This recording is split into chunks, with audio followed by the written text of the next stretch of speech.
What's up, guys? Rob Wilson here. It's Money Monday, the show where we talk about all the important things from the past week that you need to know about your money. This week, I'm going to give you a little blast from the past and remind you about the Occupy Wall Street movement. If you recall, the Occupy Wall Street movement started out as a group of anti-banking and corporate greed protesters, which started out in New York, but quickly spawned identical groups across the country. Now, the bulk of the Occupy Wall Street movement has fizzled out since it began last fall, and I have to admit that the organizers weren't always that articulate about what they were mad about or what they wanted. So you guys are in the process of forming the reasons why you're here.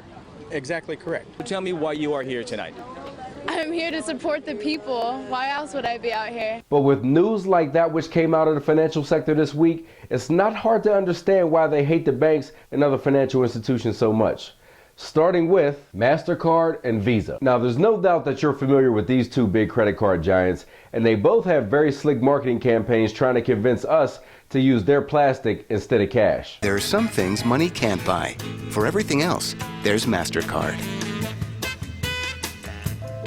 But if you do use those cards for everything else, you may end up paying more at the register. That's because last week, Visa, Mastercard, and a few of the big banks that issue those cards agreed to a $7 billion settlement with thousands of merchants across the country due to their alleged scheme to keep the fees that they charge these merchants for processing those transactions very high. Now, on the surface, this seems like a win for the little guy, right? Whoa, Kimo-sabe. As it turns out, because of a new provision included in the settlement, merchants will now have the ability to pass on the cost of these transaction fees to the customer, which means you may pay more at the register for using your credit card. Now, these fees don't yet affect debit cards, but if you ever needed more reasons for you to go back to using cash for your everyday purchases and not plastic, I think you got it. Moving on, next up to bat in this Why You Hate the Banks edition of Money Monday is JP Morgan Chase.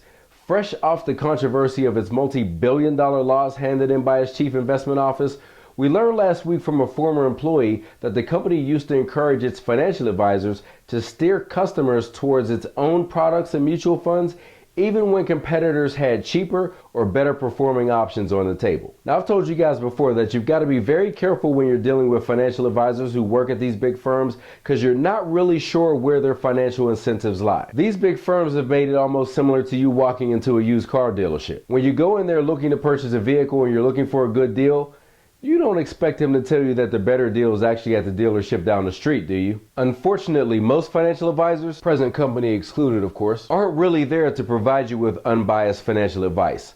They're there to sell you products, but if you know that going in, you can deal with them accordingly. Batting third for the bad news banks is Wells Fargo.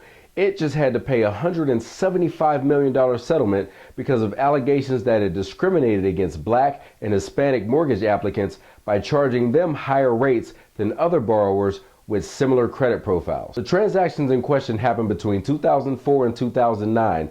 The bank alleges that it did nothing wrong, but rather came to the settlement agreement to avoid costly litigation and get back to doing its business. Now, while we can't let borrowers off the hook for taking out more of a mortgage than they could afford or not understanding the documents that they were signing, with settlements like this, it's extremely clear that banks were not operating with the client's best interest in mind, and they too are very culpable for pushing the country into the Great Recession. And last but not least, batting cleanup this week is PNC Bank. For whatever you're trying to achieve, PNC has technology, guidance, and over 150 years of experience to help you get there. Now, apparently the technology and experience that they speak of is that which they use to allegedly improperly manipulate debit transactions to generate excess overdraft fees. Now, again, you guys are not off the hook for not knowing how much you have in your bank account and for spending more than you have available. But I think you should at least expect that a bank that's claiming to want to do so much for you isn't improperly manipulating your transactions so they can take more money out of your pocket and put it right into theirs. Now, the bank has settled these claims for a whopping $90 million, but I don't know. Is that enough to win your trust back? But guys, I really want to hear from you this week. Please share your stories of your worst experience with a bank, financial advisor, or some other financial institution so we can all share in those experiences and we can decide if we want to stay where we're currently at. Please leave your comments in the section below. And don't forget, if you enjoy getting smarter about your money every week, please subscribe to my channel by clicking above.